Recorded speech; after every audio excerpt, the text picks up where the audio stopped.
ഇതിന്റെ പ്രൊമോഷനാണ് ഒരു മരണക്കിണർ പ്രൊമോഷൻ കൊടുത്തൊരു സിനിമ കൂടിയാണ്. ഓർമ്മിപ്പിക്കല്ലേ പോലെ കൊല്ലത്തെന്തോ പരിപാടിക്ക് പോയിട്ട് വരാമെന്ന് പറഞ്ഞിട്ട് വിളിച്ചോണ്ട് പോയതാ. അവിടെ ചെന്ന് ഇന്നോവയിൽ നിന്ന് നേരെ കാറി കയറ്റി കറക്കി.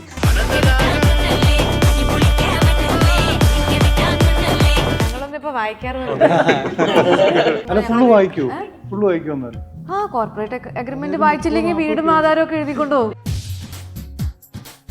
ഇപ്പൊ ഇന്റർവ്യൂവിന് വരുന്നവർക്കൊക്കെ തന്നെ നിഖില ചേച്ചിന് ഒരു പേടിയാണെന്ന് കേട്ടിട്ടുണ്ട്. കാരണം തഗ്ഗിന്റെ ആളാണ്. ഇതുപോലത്തെ ചോദ്യം ചോദിക്കണുണ്ടോ?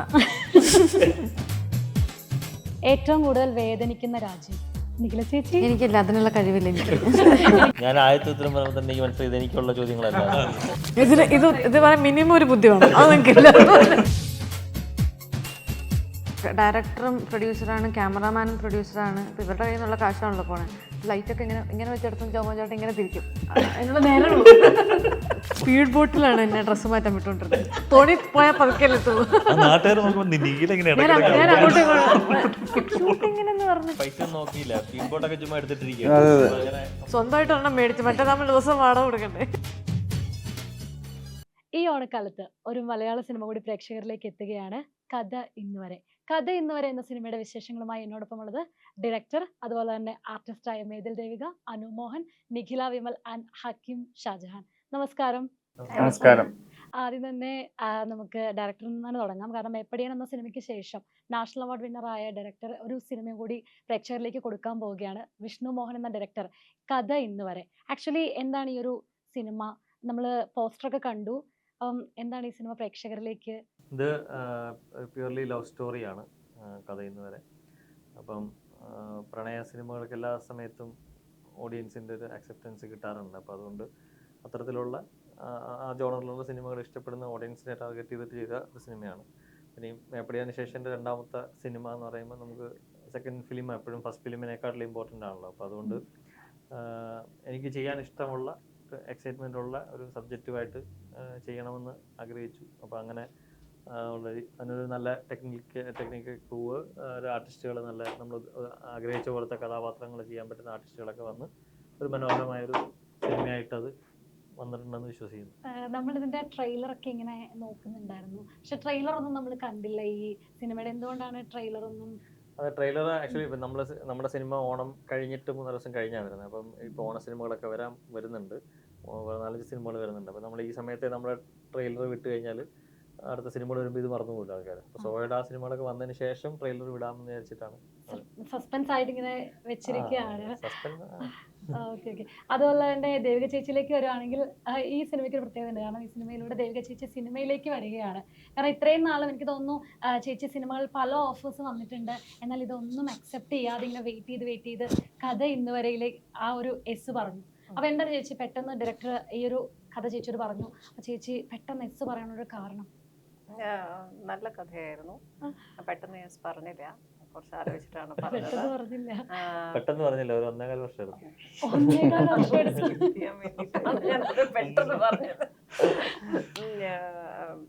പിന്നെ ചെയ്യാനുള്ള സാഹചര്യങ്ങൾ എല്ലാം ഫേവറബിളായി വന്നു.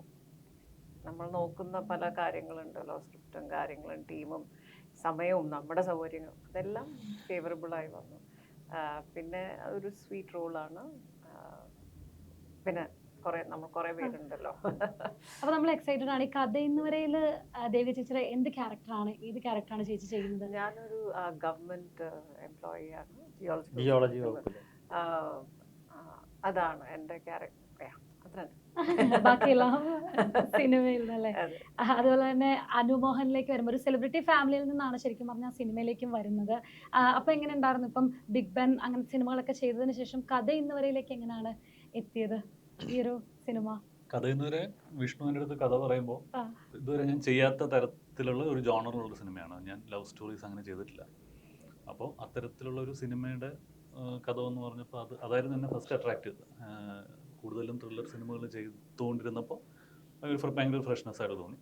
പിന്നെ എൻ്റെ ഒരു നല്ലൊരു ടീമാണ്. അപ്പം എൻ്റെ അടുത്ത് പറഞ്ഞ കഥ അതിമനോഹരമായിട്ട് നിങ്ങളിലേക്ക് എത്തും എന്നൊരു വിശ്വാസം തോന്നുന്ന ഒരു ടീമും കാസ്റ്റ് ആൻഡ് ക്രൂ, നമ്മൾ ഒരുപാട് ഫ്രണ്ട്സ് ഒരുമിച്ച് വർക്ക് ചെയ്യുന്നുണ്ട്. അപ്പോൾ അത് തന്നെയായിരുന്നു ഈ പടത്തിൽ വർക്ക് ചെയ്യാൻ ഭയങ്കര സന്തോഷമായിരുന്നു, ഹാപ്പിയായിരുന്നു, എക്സൈറ്റഡ് ആയിരുന്നു.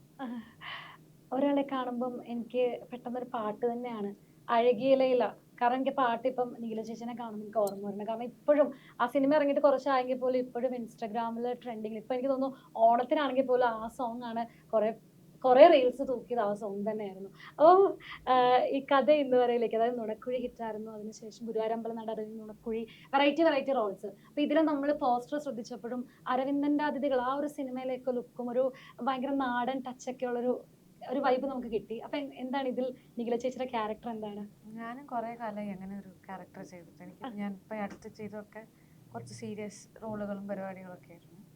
ഇപ്പോഴാണല്ലോ മറ്റേ കുറച്ചുകൂടി ഞാൻ കുറേ കാലമായിട്ട് മറ്റേതുപോലത്തെ ചെയ്യുന്നുണ്ടായിരുന്നു. കാരണം അപ്പം ഒരേപോലെയാണ് ചെയ്തുകൊണ്ടിരിക്കുന്നത് എന്നുള്ളത് കൊണ്ട് ഇപ്പം തിരിച്ചെനിക്ക് അതുപോലെ ഒരു ക്യാരക്ടർ തന്നെ വരുമ്പോൾ ഒരു ഫ്രഷ്നെസ് ഉണ്ട്.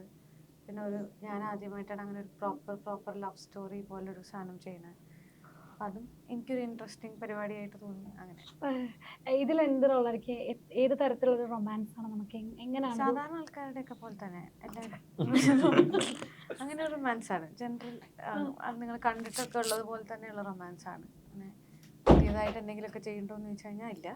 പക്ഷെ അതാണ് അങ്ങനെ നിങ്ങൾക്ക് കണ്ട് ശീലമുള്ള റൊമാൻസ് ആണല്ലോ നിങ്ങൾക്ക് കാണാൻ ഇഷ്ടമുണ്ടാവുക, അല്ലെങ്കിൽ നിങ്ങൾ ചെയ്തിട്ടുണ്ടാവുന്ന നിങ്ങൾ പ്രണയിച്ചിരുന്നപ്പോൾ എങ്ങനെയാണോ പ്രണയിച്ചിരുന്നത് അത് കാണാനായിരിക്കുമല്ലോ നിങ്ങൾക്ക് ഇഷ്ടമുണ്ടാവില്ല. അതാണല്ലോ നിങ്ങൾക്ക് തിരിച്ചൊരു റീവിസിറ്റ് ചെയ്യാൻ പറ്റുള്ളൂ നിങ്ങളുടെ മെമ്മറീസ്. നാട്ടിൻപുറത്തെ പ്രണയമാണോ?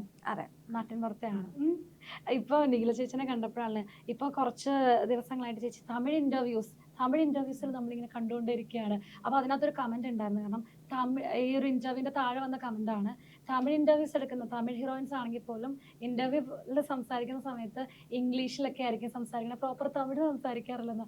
പക്ഷേ നിഖില വിമൽ ഈസ് എ ജം എന്ന് പറഞ്ഞിട്ടുണ്ടായിരുന്നു ഒരു കമൻറ്റ് വന്നിരുന്നത്. അപ്പോൾ ചേച്ചി ശരിക്കും ഈ തമിഴ് എങ്ങനെയാണ് ഇത്ര ഫ്ലുവൻ്റ് ആയിട്ട് എങ്ങനെയായിരുന്നു അത്? പഠിച്ചു. അതെ, ഒരു 10 വർഷം മുന്നേ തമിഴ് സിനിമ ചെയ്യാൻ തുടങ്ങിയിട്ടുണ്ട്. ഒരു 10 വർഷത്തെ എക്സ്പീരിയൻസ് എനിക്കുണ്ടല്ലോ. അപ്പം അങ്ങനെ ഞാൻ അതിൽ കുറച്ചുകൂടെ ബെറ്റർ ആയതാണ്.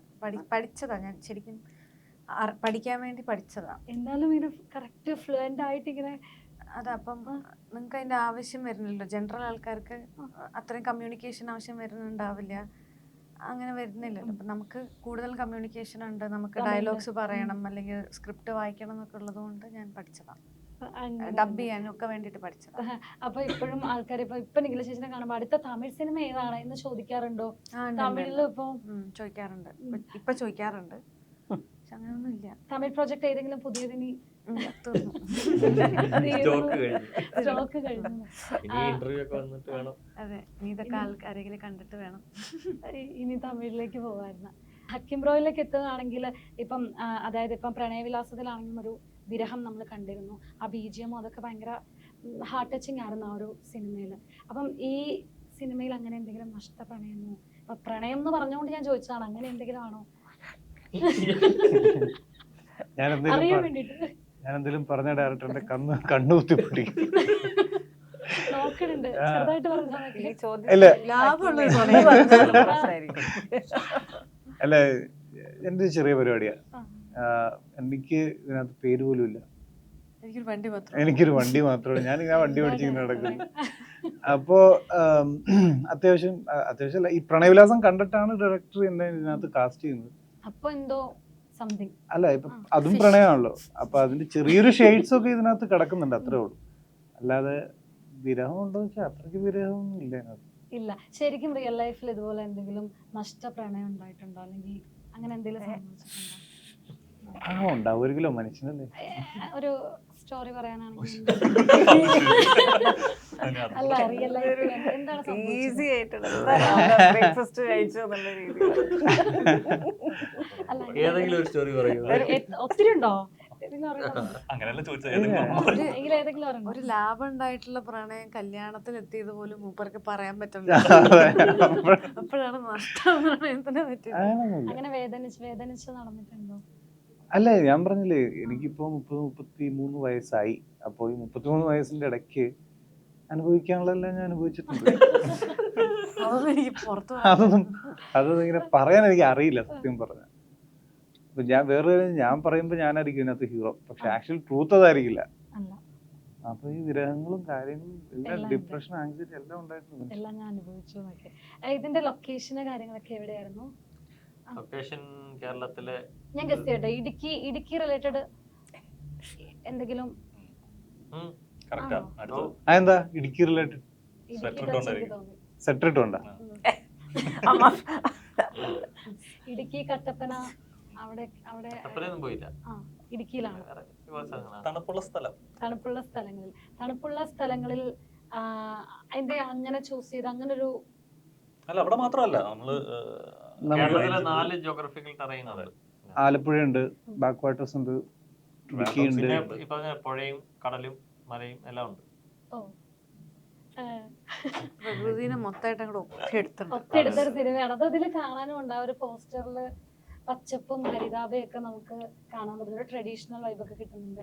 ആ ദേവിക ചേച്ചിനെ ഇത് കണ്ടപ്പോഴാണ് നമുക്ക് എപ്പോഴും ദേവിക ചേച്ചിനെ കാണുന്ന പോലെ തന്നെ ആ ഒരു അതുപോലെ തന്നെയാണ് നമ്മൾ സിനിമയിലും അതെ എക്സ്പെക്ട് ചെയ്യുന്നതും. അതെ എന്നോട് പറഞ്ഞു വേറെ ഒന്നും ചെയ്യണ്ട, ഇത് അങ്ങനെ ഇങ്ങനെ ഇങ്ങനെ പോന്നാ മതി. ഫസ്റ്റ് ഫിലിം ആയതുകൊണ്ട് അത് സേഫ് ആണ്. ഇനി നെക്സ്റ്റ് ഫിലിം അഥവാ ചെയ്യണം ഇങ്ങനെയാണെങ്കിൽ പ്രശ്നം. പിന്നെ അതുപോലെ തന്നെ ഇപ്പൊ ആദ്യമായിട്ട് അഭിനയിക്കുകയാണ്. അപ്പം ആദ്യമായിട്ടല്ല അഭിനയിക്കുന്നത്. ആദ്യമായിട്ടല്ല അല്ല അല്ല ആദ്യമായിട്ടൊരു സിനിമയിൽ അഭിനയിക്കുന്നു. ഓക്കെ അത് കറക്റ്റ്. അതെ. ആ ഡാൻസ് ഉണ്ട്, പെർഫോമൻസ് ഉണ്ട്, അതൊക്കെ ഉണ്ട്. ഞാൻ ഓർത്ത് ആദ്യമായിട്ടല്ല അഭിനയിക്കണം. അപ്പൊ ഞാൻ ആലോചിക്കും അപ്പൊ എങ്ങനെ ഉണ്ടായിരുന്നു ഒരു സിനിമയുടെ പാർട്ടായപ്പം അതിന്റെയും കൂടി ഒരു ഭാഗമായപ്പോൾ? സന്തോഷമുണ്ട്. അത് വേറൊരു എക്സ്പീരിയൻസ്. അതിന് നമുക്ക് വേറെ കുറെ ലേണിംഗ് എക്സ്പീരിയൻസ് ആണ്. ഈവൻ ഇപ്പോൾ നമ്മൾ ഈ പ്രൊമോഷനൊക്കെ ചെയ്യുമ്പോൾ ഈ കുട്ടികളുടെ കൂടെ ഇരിക്കുമ്പോൾ തന്നെ അവരുടെ ഓരോ എക്സ്പീരിയൻസ് കേൾക്കുമ്പോൾ നല്ല രസമാണ്. കൂടുതൽ ചെറുപ്പമായതുപോലെ തോന്നുന്നു. ഒത്തിരി ചോദിച്ചോ? ഒത്തിരി ലേറ്റ് ആയി പോയി എന്നൊരു തോന്നലുണ്ടോ? അല്ല അങ്ങനെ ഒരിക്കലും ഇല്ല. ഒരിക്കലും ഇല്ല. ഇല്ല ഇല്ല ഇല്ല. എന്തുകൊണ്ടായിരിക്കും ഒരുപക്ഷെ ഇത്ര നാളായിട്ടും ആ ഒരു ശ്രമം? അല്ലെങ്കിൽ ശ്രമം ഞാൻ വേറെ മേഖലയിൽ നല്ല ശ്രമിക്കല്ലേ. സിനിമയിലെ ഒരു എന്താ വേണ്ട എന്നൊരു നോ തന്നെ, അതായത് ഒരുപാട് പേര് അതിനുള്ള സമയം ഉണ്ടായിരുന്നില്ല. അല്ലാതെ മറ്റേ ശ്രമിക്കുന്നത് തിരിച്ചാണ് ശ്രമിക്കുന്നത്, നമ്മളാണ് ശ്രമിച്ചത്. അപ്പൊ അതുകൊണ്ട് അതിനകത്ത് ഒരു ഇത് പറയാം, നമ്മൾ സിനിമ ചെയ്യാൻ വേണ്ടി പറഞ്ഞതിന് ശേഷം ഒരു എഗ്രിമെന്റ് വെച്ച്. അപ്പൊ ആ എഗ്രിമെന്റിനകത്ത് അതൊരു കോമൺ ഫോർമാറ്റ് ആണ്, എല്ലാവർക്കും പൊതുവെ ആർട്ടിസ്റ്റുകൾക്കെല്ലാം ചെയ്യുന്ന ഒരു കോമൺ. അതിനകത്തൊരു ഇതുണ്ടായിരുന്നു. അതായത് ആർട്ടിസ്റ്റ് നമ്മളോട് ചാൻസ് ചോദിച്ചു, അപ്പൊ നമ്മള് സിനിമയില് പ്രൊഡക്ഷൻ കമ്പനി ഇവരെ കാസ്റ്റ് ചെയ്തു. ഇങ്ങനെയാണ് അതിന്റെ ഒരു ഇത് കിടക്കുന്നത്. ഏതോ ജാംബോന്റെ കാലത്തെ കോൺട്രാക്ട്. അപ്പൊ എന്റെ അടുത്ത് പറഞ്ഞു അങ്ങനെയല്ല, നീ എന്നോട് അഭിനയിക്കാൻ പറഞ്ഞു, ഞാൻ അഭിനയിച്ചു. ഈ പറയുന്ന ഒരു കൊല്ലം പുറകെ നടന്ന അവസാനം ഫസ്റ്റ് ക്ലോസ് കോൺട്രാക്റ്റില് ആർട്ടിസ്റ്റ് പ്രൊഡ്യൂസറിന്റെ പുറകെ നടന്നതുകൊണ്ട് നമ്മൾ ഈ കോൺട്രാക്റ്റിലേക്ക് എത്തുന്നു എന്നാണ്. എന്ത് ഡേഞ്ചറസ് അത്. ഹലോ എക്സ്ക്യൂസ് ഇപ്പൊ വായിക്കാറുണ്ട്. കോൺട്രാക്റ്റുകളൊന്നും വായിക്കാതെ തന്നെ ഒരു ഫോർമാറ്റേ ഉള്ളൂ ഈ കോൺട്രാക്ട്. ഈ ക്ലോസ് മാറ്റാത്ത അഗ്രിമെന്റ് ആണ് നീ ഒപ്പിട്ടേക്കുന്നത്. അതാ പറഞ്ഞ ഞങ്ങളൊന്ന് ഈ ഒരു ഫോർമാറ്റിലുള്ള അഗ്രിമെന്റ് ആണ് എല്ലാവർക്കും പോകുന്നത്. ഇനിയിപ്പം നമ്മള് ചാൻസ് ചോദിച്ചോ എന്നുള്ളത് ഇനിയിപ്പോ ഒരുപാട് ഇഷ്യൂസ് ഒക്കെ നടക്കും. അപ്പൊ ചേച്ചിക്ക് ഇപ്പൊ അത് മാറ്റർ ആണ്. കാരണം ചേച്ചിയുടെ ഫസ്റ്റ് സിനിമ നമ്മളിത് ആദ്യം മുതൽ ഇതാണല്ലോ ഒപ്പിടുന്നത്. ഇതുവരെ വായിച്ചിട്ടില്ല കേട്ടോ. ഞാൻ നമുക്ക് ആകെ ഉള്ളതിൽ വ്യത്യാസം ഉള്ളത് ഇപ്പൊ കോർപ്പറേറ്റ് എഗ്രിമെന്റ്സ് വരുമ്പോ നല്ല രസമാണ് വായിക്കാൻ. അത് ഇവര് നമ്മളെ അവരെ ഏറ്റെടുത്ത പോലെയാണ്. ഫുള്ള് വായിക്കുമെന്നല്ല.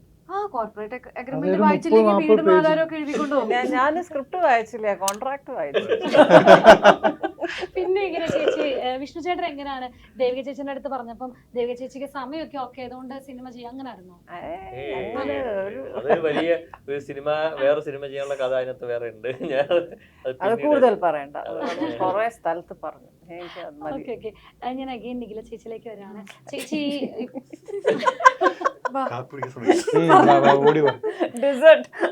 അതെ കുടിക്കാനായിട്ട് വന്നപ്പോഴൊക്കെ അതായത് ചേച്ചി ഇപ്പൊ സിനിമക്കകത്തൊക്കെ ദേഷ്യം മൊമെന്റ്സ് ഇപ്പൊ ഒരുപാട് അഭിനയിക്കുന്നുണ്ട്.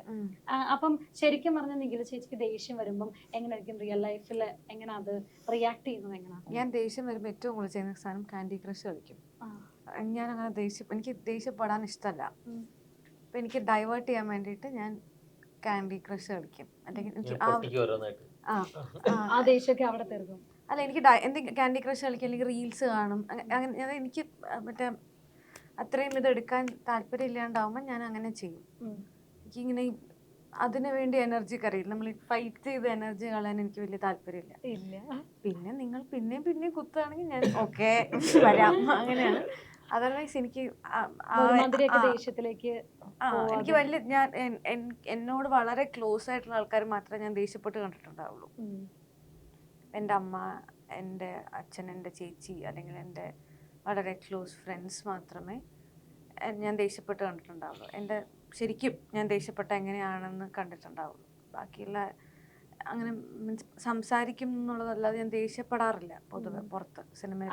അതുപോലെ തന്നെ ഇപ്പൊ ചേച്ചി കുറെ എക്സ്പ്രഷൻസ്, ആർക്കുമില്ലാത്ത എന്തെങ്കിലുമൊക്കെ ക്യൂട്ട് എക്സ്പ്രഷൻസ് അങ്ങനെയൊക്കെ ചേച്ചിയുടെ ഇതേ ഇപ്പൊ ഒരു എക്സ്പ്രഷൻ ഓരോ പറയുമ്പോഴും ഓരോരോ എക്സ്പ്രഷൻസ് ഒക്കെ വരാറുണ്ട്. അങ്ങനെ സ്വയം ചെയ്യാറുള്ള എന്തെങ്കിലുമൊക്കെ കാര്യങ്ങൾക്ക് എപ്പോഴും യൂസ് ചെയ്യാറുള്ള എക്സ്പ്രഷൻസ് എന്തൊക്കെയായിരിക്കും? അറിയില്ല. അല്ലെങ്കിൽ ഞാൻ കുറച്ച് കാര്യങ്ങൾ പറയാം, അതിനെങ്ങനെയൊക്കെ റിയാക്ട് ചെയ്യുന്ന അറിയില്ല. എങ്ങനെയാന്ന് എക്സ്പ്രസ് ചെയ്താൽ മതി. ജസ്റ്റ് ഓൾറെഡി ഇപ്പം ഇപ്പൊ തന്നെ പുച്ഛമാണ് വരുന്നെങ്കിൽ എങ്ങനെയാണ്? എന്റെ മുഖത്ത് സ്ഥായി ഭാവമാണ് എന്റെ പുച്ഛം. അതിന് വേറെ കാണിക്കാനൊന്നും ഇതാണ്. അപ്പൊ കിളി പോയ അവസ്ഥ എങ്ങനെയായിരിക്കും കാണിക്കുന്നത്? കിളി പോയി അവസ്ഥ അറിയില്ല. അതിങ്ങനെ കാണിക്കില്ല. ഇപ്പൊ എന്തെങ്കിലും കിളി പോയിരിക്കുകയാണെങ്കിൽ എങ്ങനെയായിരിക്കും എക്സ്പ്രസ്? എങ്ങനെയായിരിക്കും? രാവിലെ എണീറ്റു ഇപ്പൊ കിളി പോയിരിക്കും കിളി പോയിരിക്കുന്ന ഒരു അവസ്ഥ കാണിക്കുകയാണെങ്കിൽ അറിയില്ല. എനിക്കറിയില്ല. ഞാൻ കിളി പോയിരിക്കുന്ന എങ്ങനെയാണെന്ന് ഞാൻ ഇങ്ങനെ എനിക്കറിയില്ല. മീൻസ് അത് കാണിക്കുകയാണെങ്കിൽ ഒന്നും ഞാനത് അഭിനയിച്ച് കാണിക്കണം. അതെന്റെ ആക്ടിങ് ആണ്. അത് നാച്ചുറൽ ആയിട്ട് എങ്ങനെ വരുന്നതെന്ന് എനിക്ക് അറിയില്ലല്ലോ. വേറെ ആൾക്കാരല്ലേ കാണുമ്പോൾ ഇതെന്താ കിളി പോയ പോലെ ഇരിക്കണം. പെട്ടെന്ന് എന്തൊരു ദേഷ്യം വന്നാൽ മുഖത്ത് എന്തായിരിക്കും എക്സ്പ്രഷൻ വരുന്നത്? അങ്ങനെ എന്തെങ്കിലും വരുമോ? സങ്കടം ഒരു എക്സ്പ്രഷൻ ഒക്കെ ഇടുന്നില്ല ഇങ്ങനെ? അങ്ങനെയല്ല, എന്റെ മുഖത്ത് പെട്ടെന്ന് എക്സ്പ്രഷൻ വരുന്ന ഒരാളാണ്. പക്ഷെ അത് ഇന്ന സാധനം അതെനിക്ക് അങ്ങനെ വരുമൊന്നുമില്ല, അങ്ങനെ കാണിക്കില്ല. അതങ്ങനെ കാണിക്കാൻ എനിക്ക് അറിയില്ല. എന്റേത് ഒക്കെ അല്ല, എന്റേതൊന്നുമില്ല, ഉള്ളീന്ന് വരുന്നതല്ലേ. ഇപ്പൊ ഇന്റർവ്യൂവിന് വരുന്നവർക്കൊക്കെ തന്നെ നിഖില ചേച്ചിന് ഒരു പേടിയാണെന്ന് കേട്ടിട്ടുണ്ട്. കാരണം തഗ്ഗിന്റെ ആളാണ്. അത് ഇതുപോലത്തെ ചോദ്യം ചോദിക്കണോണ്ടാ. അത് പറഞ്ഞല്ല, അങ്ങനെ ഒരു എന്ത് ചോദിച്ചാലും നമുക്കൊരു തഗ് കിട്ടും, അല്ലെങ്കിൽ ഉടനെ അങ്ങനെ ഒരു കൗണ്ടർ പ്രതീക്ഷിച്ചാണ് നമ്മളൊക്കെ ഇരിക്കുന്നതെന്ന് പൊതുവെ പറയാറുണ്ട്. അപ്പൊ ചേച്ചി അങ്ങനെ തന്നെ ഉത്തരങ്ങൾ ഇപ്പൊ കൊടുക്കാൻ ശ്രമിക്കുന്നതാണോ അതോ നോർമലി അങ്ങനെ വരുന്നതാണോ റിയാക്ഷൻ? അറിയില്ല. അപ്പൊ എങ്ങനെ ഞാൻ പറയാ, എനിക്ക് അല്ല, ഞാൻ ഇന്ന് രാവിലെ എഴുന്നേറ്റ് തഗ് പറയണമെന്ന് വിചാരിച്ച് തഗ് പറയണല്ല. എനിക്ക് എന്റെ ജനറൽ സ്വഭാവത്തിലൊരു സകാസമുണ്ട്. ഇന്നൊരു തഗ് അടിക്കണം. എൻ്റെ ജനറൽ സ്വഭാവത്തിൽ ഞാൻ കമ്മ്യൂണിക്കേറ്റ് ചെയ്യാൻ പല വിധത്തിൽ നിങ്ങൾക്ക് കമ്മ്യൂണിക്കേറ്റ് ചെയ്യാം. നമുക്ക് ഭയങ്കര ഹാഷായിട്ട് കമ്മ്യൂണിക്കേറ്റ് ചെയ്യാം, നിങ്ങൾക്ക് ഇഷ്ടമില്ലാത്തതുപോലെ സംസാരിക്കാം, നിങ്ങൾ ഹേർട്ട് ചെയ്ത് കമ്മ്യൂണിക്കേറ്റ് ചെയ്യാം. എൻ്റെ വേ ഓഫ് കമ്മ്യൂണിക്കേഷൻ, എനിക്ക് പറയാനുള്ള കാര്യങ്ങൾ ഞാൻ കുറച്ച് സർക്കാസ്റ്റിക് ആയിട്ട് പറയും. അപ്പം നിങ്ങൾക്കത് നിങ്ങൾ ഇനിയിപ്പോൾ എന്നെ കുത്തിയതാണോ അതോ ഇപ്പോൾ കാര്യം പറഞ്ഞതാണോ എന്ന് നിങ്ങൾക്ക് മനസ്സിലാവുന്നതിന് മുന്നേ അതങ്ങോട്ട് തീർന്നു പോകും. അപ്പം എനിക്കും ഞാൻ പറഞ്ഞു എന്നുള്ളതും ആവും, പറയാണ്ട് പോയി എന്നുള്ളതും വരില്ലല്ലോ. അത്രേ ഉള്ളൂ. അല്ലാണ്ട് അങ്ങനെ മറ്റേ ഒന്ന് വിചാരിച്ചിട്ട് രാവിലെ എണീറ്റ് പറയുന്നൊന്നല്ല. ഓക്കെ. എന്തായാലും എല്ലാവരും കുറച്ച് ടയേർഡ് ആണെന്ന് തോന്നുന്നു. ഞാൻ കുറച്ച് കുസൃതി ചോദ്യങ്ങൾ കൊണ്ടുവന്നിട്ടുണ്ട്, ചോദിക്കട്ടെ? എനർജി ആവില്ലേ? ഓക്കെ, അപ്പൊ ഞാൻ ചോദിക്കാൻ പോണേ. ഉത്തരം അറിയാവുന്നവര് ആദ്യം തന്നെ പറഞ്ഞാൽ മതി. Okay, first question. വർഷത്തിൽ ഒരിക്കൽ മാത്രം വരുന്ന ഗസ്റ്റ്? അല്ല. ഓഗസ്റ്റ്. Yes, correct. ഞാൻ കുറച്ച് ഇന്റലക്ച്വൽ. ഓക്കെ, രണ്ടാമത്തെ ക്വസ്റ്റ്യൻ. ഏറ്റവും കൂടുതൽ വേദനിക്കുന്ന രാജ്യം? സ്പെയിൻ.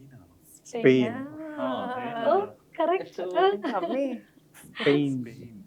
നിഖില ചേച്ചി? എനിക്കില്ല, അതിനുള്ള കഴിവില്ല. എനിക്ക് അതിനുള്ള കഴിവ് ദൈവം തന്നിട്ടില്ല. അടുത്ത, റേഷൻ കടയിൽ കിട്ടാത്ത റേഷൻ?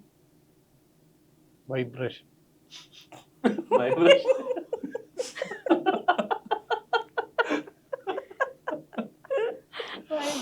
ഓക്കെ, മോഡറേഷൻ ആണ്, വൈബ്രേഷനും ഓക്കെയാണ്.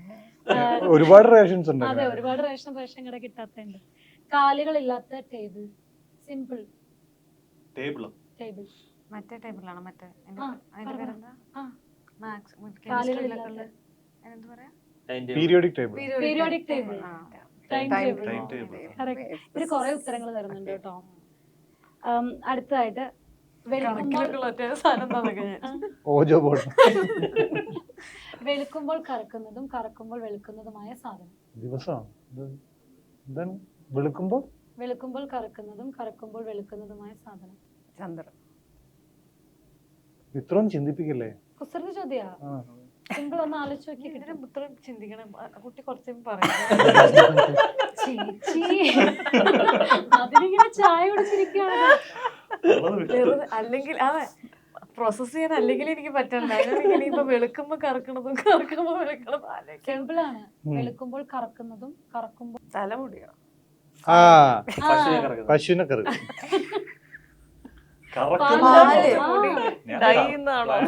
വെളുക്കുമ്പോൾ കറക്കുന്നതും കറക്കുമ്പോൾ വെളുക്കുന്നതും. ചോദ്യം ശരിയായിരുന്നു. ഞാൻ തലമുടി എന്ന് പറഞ്ഞു. ചോദ്യം ശരിയായിരുന്നു. വെളുക്കുമ്പോൾ ഡൈ ചെയ്യുന്നത്. കറക്കുന്നതെന്ന് പറഞ്ഞു. കറക്കുക കറയല്ല അതൊന്നും പറഞ്ഞിട്ടില്ല. കറക്കുന്നു കറക്കുക. Okay. ചിന്തിക്കണം. ക്വസ്റ്റ്യൻ മാറ്റണം എന്നൊക്കെ. പെട്ടെന്ന് പൊക്കം കൂടാനുള്ള എളുപ്പവഴി. ഇതൊക്കെ സിമ്പിൾ. ഹീൽസ് അല്ല, അങ്ങനത്തെ ആൻസർ അല്ല അല്ലേ വേണ്ട. ബുദ്ധിപരമായിട്ടുള്ള വേണ്ട. അല്ല, അതിനും ബുദ്ധിയില്ല. അത്രയും ബുദ്ധി പോലും വേണ്ട. ഇവിടെ ഒരാൾ ആലോചിക്കുകയാണ്. ഞാൻ ഉറങ്ങുവാണെന്നൊക്കെ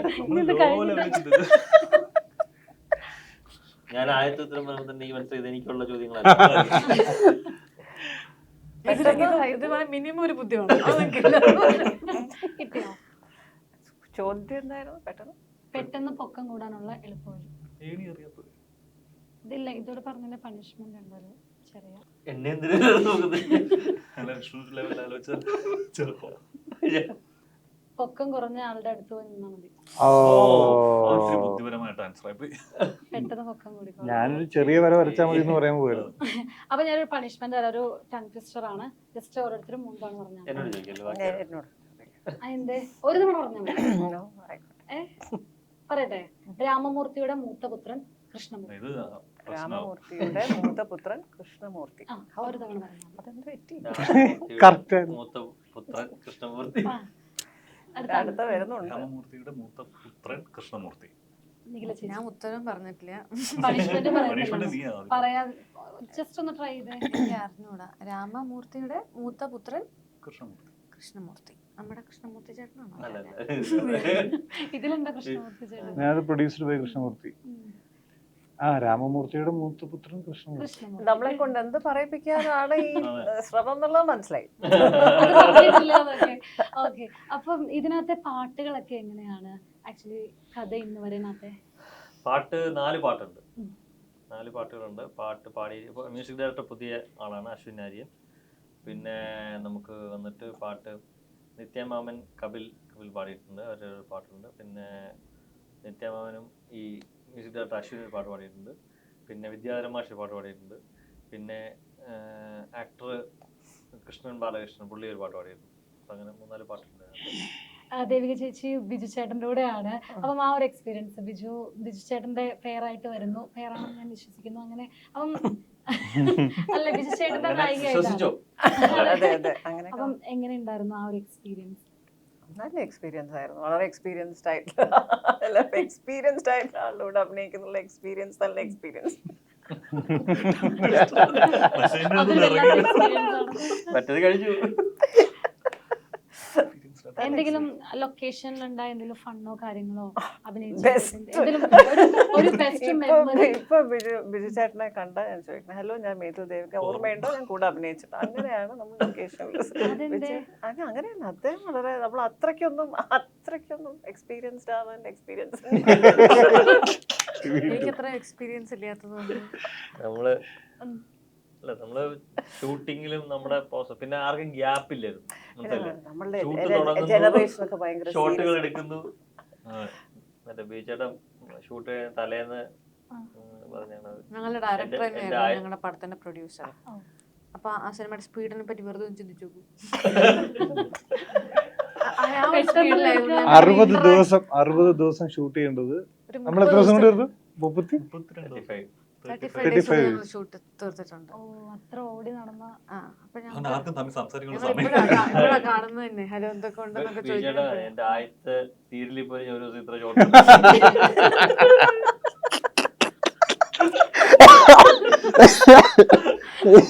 അത് ശരിയാ. അപ്പൊ ദേവിക ചേച്ചി അഭിനയിക്കാൻ വരണോ? അപ്പൊ ബിജു ചേട്ടൻ ഹായ് ദേവിക അത്രേ ഉണ്ടായിരുന്നുള്ളൂ, പിന്നെ അഭിനയം ബാക്കി. അതുകൂടി ഉണ്ടായില്ല. നമ്മള് ഇല്ലല്ലോ അഭിനയിക്കാത്ത സമയം നമ്മള് ഈ കോസ്റ്റ്യൂം പടത്തിന്റെ ഡയറക്ടർ ഈ പടത്തിന്റെ സാധാരണ ഇപ്പൊ ക്യാമറമാൻ രണ്ടുപേരും ഫ്രീ ആവണ്ടേ, ആ. അങ്ങനെ ഫ്രീ ഇല്ല. ഒരാള് ഫ്രീ ആയിട്ടിരിക്കും, മറ്റൊരാൾ ഷൂട്ട് ചെയ്തോണ്ടിരിക്കും. അപ്പൊ അതുകൊണ്ട് ഒരുമിച്ച് സമയം കിട്ടില്ല, കുറവാണ്. ഡയറക്ടർ ആരെല്ലാം ഫ്രീ ആണോ നോക്കി ഇങ്ങ് പോയോ അങ്ങനെയാണോ? അത് ഒരു ഡയറക്ടറും പ്രൊഡ്യൂസറാണ്, ക്യാമറാമാനും പ്രൊഡ്യൂസറാണ്. ഇപ്പൊ ഇവരുടെ കയ്യിൽ നിന്നുള്ള കാശാണല്ലോ പോണേ. ലൈറ്റ് ഒക്കെ ഇങ്ങനെ വെച്ചെടുത്തും ജോമോ ചേട്ടൻ ഇങ്ങനെ തിരിക്കും. അതിനുള്ള നേരമുള്ളൂ. കോസ്റ്റ്യൂം ആണ്. എന്നാ നമുക്ക് ക്യാരവാൻ കുറച്ച് ദൂരില്ല, ഇവിടെ നിന്ന് മാറി 5 മിനിറ്റ് പോലും. 5 മിനിറ്റ് മറ്റേ ഇന്നോവയ്ക്കകത്ത് കയറ്റിട്ട് അപ്പൊ വഴിയില്ല അവിടെ, അപ്പൊ ഇന്നോവ വന്നിരിക്കും നേരെ ഇന്നോവയ്ക്കകത്തോട്ട് കയറ്റുക മാറുക, അങ്ങനെ ഷൂട്ട് ചെയ്യും. എനിക്ക് ഇതുപോലൊരു ടാസ്ക് ഉണ്ടായിരുന്നു. മറ്റേ പുഴ കടന്നു പോകണം. പുഴ കടന്നു നീന്തി അപ്പുറം സ്പീഡ് ബോട്ടിലാണ് എന്നെ ഡ്രസ്സ് മാറ്റാൻ വിട്ടോണ്ടിരുന്നത്. തോണി പോയാൽ പതുക്കെത്തുന്നു. നാട്ടുകാർ നോക്കുമ്പോ നീലങ്ങനെ അതായത് നമ്മള് പൈസ ഒന്നും നോക്കിയില്ല, സ്പീഡ് ബോട്ടൊക്കെ ചുമ്മാ എടുത്തിട്ടിരിക്കുക. അങ്ങനെ സ്വന്തമായിട്ട് ഒരെണ്ണം മേടിച്ചു. മറ്റേ നമ്മൾ ദിവസം വാടക കൊടുക്കണ്ടേ. പൈസ ഒന്നും എനിക്ക് വിഷയമേ അല്ലെന്ന് 30 ദിവസം കൊണ്ട് പക്ഷെ ഷൂട്ട് തീർത്ത് തരണം. അല്ല, ഷൂട്ട് തീർത്തെന്ന് വെച്ചാൽ നമുക്ക് ഷൂട്ട് ചെയ്യേണ്ട എല്ലാ സാധനം ഷൂട്ട് ചെയ്തിട്ടുണ്ട്. പിന്നെ ഒരു 35 ദിവസം കൊണ്ട് ഷൂട്ട് ചെയ്ത പടാണെന്ന് നിങ്ങൾക്ക് ഇത് കണ്ടാൽ തോന്നില്ല. കാരണം അത്രയും വേറൊരു പ്രൊഡ്യൂസർ കണ്ട വിഷ്ണുവിനോട് ചോദിക്കും, അപ്പൊ നിനക്ക് പറ്റും. എന്റെ ആദ്യത്തെ പടം 48 ദിവസം സ്റ്റാർട്ട് ചെയ്ത 39 ദിവസത്തിൽ ഞാൻ ചെയ്ത 2 പടം 40 ദിവസം ടച്ച് ചെയ്തിട്ടില്ല. 39 ദിവസം തീർന്നതാണ്. ഇനി അടുത്ത പടം വരുമ്പോ അവര് പറയും ഒരു 60 ദിവസത്തെ ഇനി ഞാൻ ഇപ്പൊ തന്നെ എന്റെ കൂടെ വർക്ക് ചെയ്യുന്നവരുണ്ട്, ഇനിയെങ്കിലും പടം ചെയ്യുമ്പോൾ സമാധാനത്തിൽ ചെയ്യാനുള്ള അവസരം തരണം. കാരണം വെച്ചാല് ഒന്നിനും നമുക്ക് ടൈം, നമ്മള് രാവിലെ ഒന്ന് ടൈം ഒരുപാട് വെറുതെ പോകുന്നുണ്ടല്ലോ. അത് നമ്മൾ പ്ലാനിങ്ങിലൂടെ കറക്റ്റ് ചെയ്തിട്ടാണ്, അല്ലാതെ വേറെ ഒന്നിലും അല്ല. രാവിലെ കറക്റ്റ് 7 മണിക്ക് തന്നെ നമ്മൾ ഷൂട്ട് തുടങ്ങും. അതിനൊന്നും രാവിലെ എന്താണ് ചെയ്യുന്ന കാര്യങ്ങളെല്ലാം തലേന്ന് സെറ്റാണ്. പിന്നെ ഈ പറഞ്ഞ പോലെ എൻ്റെ മെയിൻ ഒരു സംഭവം പറയാം. അതായത് എന്തുകൊണ്ടാണ് കുറേ വെച്ചാൽ സാധാരണഗതിയിൽ ഇപ്പോൾ ഒരു സിനിമ ഇപ്പോൾ 3 മണിക്കൂർ 3.25 മണിക്കൂർ നമ്മൾ ഫുട്ടേജ് ഷൂട്ട് ചെയ്തിട്ടുണ്ടാവും. അതിൽ നിന്ന് എഡിറ്റ് ചെയ്തിട്ടാണ് 2.5 മണിക്കൂറിൽ അല്ലെങ്കിൽ ആ ഒരു സിനിമ ഉണ്ടാവുന്നത്. അപ്പോൾ ഈ സിനിമയുടെ മൊത്തം ഫുട്ടേജ് എന്ന് പറയുന്നത് 2 മണിക്കൂർ 22 മിനിറ്റ് ആണ്. പടം 2 മണിക്കൂർ 10 മിനിറ്റ് ആണ്. അതായത് 11 മിനിറ്റ് ആണ് ഈ പടത്തിൽ എഡിറ്റ് ചെയ്തിട്ടുള്ളൂ. ബാക്കി അതായത് നമ്മളൊരു സാധനം പൈസ മുടക്കിയത് കട്ട് ചെയ്ത് കളഞ്ഞിട്ടില്ല, എല്ലാം ഇതിനകത്തുണ്ട്. അതാണ് 11 മിനിറ്റ് ഞാനുണ്ടോ? ഞാൻ ചോദിക്കാം, ഒരു 11 മിനിറ്റിൽ എന്താണ് നിങ്ങൾക്ക് ഫ്രീ ആയിട്ട് കിട്ടിയത്? ഞാൻ ചോദിക്കാം. അതെ, അത് പൈസ മുടക്കിയിട്ട് എനിക്ക് വിഷമമായിപ്പോ ഒരു 15,000 രൂപ മുടക്കിയിട്ട് ഒരു കാളവണ്ടി കൊണ്ടുവന്നിട്ടുണ്ട്, അത് പോയി. അതാണ് ആകെ. അനുവിന് ഇപ്പൊ ത്രില്ലറിന്ന് മാറിയിട്ട് ഒരു റൊമാൻറ്റിക് മൂവിയിലേക്ക് വന്നു. അപ്പം അതിന്റെ ഒരു ഇപ്പൊ ഹണ്ട് ആണെങ്കിലും ചെയ്തിട്ടിരിക്കുന്നു. അപ്പം അതിന്റെ ഒരു ഡിഫറൻസ് ഈ ഒരു സിനിമയിൽ എങ്ങനെയായിരിക്കും പ്രേക്ഷകരിലേക്ക് കൂടുതലായിട്ട് എത്താൻ പോകുന്നത്? ഡിഫറൻസ് എന്റെ ക്യാരക്ടർ കാണുമ്പോൾ തന്നെ പുതിയ പരിപാടിയാണ്. കാരണം എനിക്ക് ഭയങ്കര ആഗ്രഹമായിരുന്നു ഇങ്ങനത്തെ ഒരു ജോണറിലുള്ള സിനിമ ചെയ്യാന്നുള്ളത്. അപ്പം അത്രയും ആഗ്രഹിച്ചിട്ട് ചെയ്തൊരു സിനിമയാണ്. അപ്പം ഇതുവരെ ഞാൻ ചെയ്ത ക്യാരക്ടർ എല്ലാം ഭയങ്കര സീരിയസ് ആയിട്ടുള്ളതാണെങ്കിൽ ഇതിനകത്ത് ഇത്തിരി റൊമാൻറ്റിക് ആയിട്ടും ഒരു ഇൻഡെപ്ത് പ്രണയം സംസാരിക്കുന്ന കഥയാണ്. അതിനകത്ത് എല്ലാ ക്യാരക്ടേഴ്സും എല്ലാവരുടെയും പ്രണയം വെറുതെ ഇങ്ങനെ ഒരു ടൈം പാസ് പ്രണയമല്ല, അതിനകത്ത് ഒരു ബേസ് ഉണ്ട്. അപ്പൊ എല്ലാവർക്കും ഓരോരോ കഥകളാണോ? അങ്ങനെയല്ല, ഇത് എല്ലാവരും പ്രണയത്തിലൂടെ കടന്നു പോകുന്ന ക്യാരക്ടേഴ്സാണ്. അവരുടെയൊക്കെ പ്രണയത്തിന് പല പല ഇമോഷൻസ് ഉണ്ട്, ഭയങ്കര അടിസ്ഥാനമുള്ള പ്രണയങ്ങളാണ്. ഈ കഥ ഇന്ന് വരെ എന്നൊരു പേരിലേക്ക് ഈ സിനിമ എത്തിയത്, കഥ ഇന്ന് വരെ അത് ഈ സിനിമയ്ക്ക് ഏറ്റവും ആപ്റ്റായുള്ള ഒരു പേരാണ് കഥ ഇന്ന് വരെ. നമ്മൾ ഒരുപാട് പേരുകൾ ആലോചിച്ചപ്പോൾ ഏറ്റവും ആപ്റ്റായുള്ള പേരാണ് കഥ ഇന്ന് വരെ. അതിനകത്ത് എന്താ പറയുക, അതായത് നമ്മൾ മൊത്തം ഇപ്പോൾ ഒരുപാട് കാര്യങ്ങൾ പറയാനുണ്ട്. ഇപ്പോൾ പ്രണയത്തിൻ്റെ തന്നെ പല കാര്യങ്ങൾ പറയണം. അപ്പോൾ നമുക്ക് ഈ പറയുന്ന ഒരു മൊമെന്റ് ഇന്ന് വരെ എന്ന് പറയുന്ന മൊമെന്റ് വരെ ഉള്ള കഥകൾ സംസാരിക്കുന്നുണ്ട്. അതുകൊണ്ടാണ് ഇതിന്റെ പ്രൊമോഷൻ ആണ്, ഒരു മരണക്കിണർ പ്രൊമോഷൻ കൊടുത്തൊരു സിനിമ കൂടിയാണ്. ആ ഒരു ചേച്ചി ഫ്ലാഗ് ഒക്കെ എങ്ങനെ ഉണ്ടായിരുന്നു അത്? അത് കൊല്ലത്തെന്തോ പരിപാടിക്ക് പോയിട്ട് വരാന്ന് പറഞ്ഞിട്ട് വിളിച്ചോണ്ട് പോയതാ, എറണാകുളത്ത് നിന്ന്. അവിടെ ചെന്ന് ഇന്നോവയിൽ നിന്ന് നേരെ കാറി കയറ്റി കറക്കി. അതിൻ്റെ ഇടയ്ക്ക് കഥയിന്ന് വരെ ടൈറ്റില് പ്രിന്റ് ചെയ്തൊരു ഫ്ലാഗ് വന്നിട്ട് അതിനും ഇത് കറങ്ങുമ്പോൾ നീ ഇങ്ങനെ വീശണം പറഞ്ഞിട്ട് കയറി കറങ്ങി. ബിന്ദുവിനോട് പുറത്തിറങ്ങിയപ്പോൾ ഈ സാധനം അഴിഞ്ഞു പോയി. അപ്പൊ ഇവർക്ക് ഈ വണ്ടി ഓടിക്കുന്ന ചേട്ടന്മാർക്ക് അതിന് ഹിന്ദിക്കാരാകുമ്പോൾ സിഗ്നൽ കൊടുത്തിരിക്കുന്നത് ഞാൻ ഈ വീശി കഴിഞ്ഞ് വീശുമ്പോ- അകത്ത് കയറുമ്പോൾ താഴെ ഇറക്കിക്കോ എന്നുള്ളതാണ്. ഈ കൊടി കഴിഞ്ഞ് പോയില്ലേ, ഇത് വീശാതെ ഈ സാധനം താഴെ ഇറക്കും. കാറിൽ കയറിയിരുന്ന് കൊടിയൊക്കെ കെട്ടി അനു ആ കാറിനകത്തിരുന്ന് തന്നെ ഇത് കെട്ടി. കെട്ടി. അപ്പൊ കുറച്ചു നേരം നോക്കുമ്പോ അനുവിനെ കാണുന്നില്ല. ഇങ്ങനെ നോക്കുക. അപ്പൊ അതിനകത്ത് നിന്ന് കൊടി കെട്ടിയിട്ട് എന്നാ പിന്നെ അവനെന്തെങ്കിലും പറ്റിയോ എന്ന് അന്വേഷിക്കുകയല്ല. ഈ കാറിന് അല്ല, തിരിച്ചല്ലല്ലോ, നിർത്തലാക്കി- ശരിയല്ലേ അല്ല, ചെയ്യുന്നത്? ആ ഇങ്ങനെ ഇങ്ങനെ ഇരിക്കുന്നുണ്ട്. ഇത് ഓടിക്കുന്നവർക്ക് ഒരു ഒറ്റ പോയിന്റ് മാത്രമേ കാണാൻ പറ്റുള്ളൂ. അവർക്ക് നമ്മൾ വേറെ ഒന്നും കാണുന്നില്ലല്ലോ, അവരങ്ങനെ വെച്ചാണ് ഓടിക്കുന്നത്. അപ്പം നമുക്ക് അവിടെ നിന്നിട്ട് നിർത്താൻ പറയാൻ പറ്റില്ല. ആകെയുള്ള സിഗ്നൽ ഇതാണ്. എന്ത് സംഭവിച്ചെന്ന് നമുക്ക് അറിയില്ലല്ലോ. കൊടി വീശി ഇറക്കും, അങ്ങനെ കൊടി വീശി അവസാനം. അപ്പൊ എങ്ങനെ ഉണ്ടായിരുന്നു മൊത്തത്തിൽ കറങ്ങിയിട്ട്? നല്ലായിരുന്നു, നല്ല നല്ല ഫസ്റ്റ് എക്സ്പീരിയൻസ് അല്ലായിരുന്നു അതെ അത്? അതെ. എനിക്ക് തല ഇറങ്ങി കണ്ടപ്പോ. തല ഇറങ്ങി തല ഇറങ്ങും കേട്ടോ. ഒന്ന് കേറി നോക്കിയത് നല്ല എനിക്ക് നല്ല ഇറങ്ങി ചുറ്റും കാണാൻ എങ്ങനെ ഉണ്ടായിരുന്നു? അതിനുള്ളിലല്ലായിരുന്നോ? അതെ അതെ അനങ്ങിണ്ടല്ലോ ഉള്ള പോയിട്ടൊന്നും. ആ പോയിന്റിൽ നിന്ന് അങ്ങോട്ടും ഇങ്ങോട്ടും മാറുന്നതെന്ന് പറഞ്ഞിട്ടുണ്ട്. കാരണം ഈ വണ്ടി താഴോട്ട് ഇറക്കുമ്പോഴോ ഈ വണ്ടി ചെരിഞ്ഞ് വീണാലോ നമ്മുടെ മേത്ത് വീഴാതിരിക്കാൻ പറ്റിയ ഒറ്റ പോയിന്റ് അതായിരുന്നു. അവിടെ നിന്ന് ഒരു കാരണവശാലും മാറരുതെന്ന് പറഞ്ഞുകൊണ്ട് ഇങ്ങനെ നിന്ന് വീശി തിരിച്ചു അത് പോയി. ഭയങ്കര ഡേഞ്ചറാണ് നിൽക്കുന്നത് തന്നെ. അത് നിഖിലേക്ക് സമ്മതിക്കണം.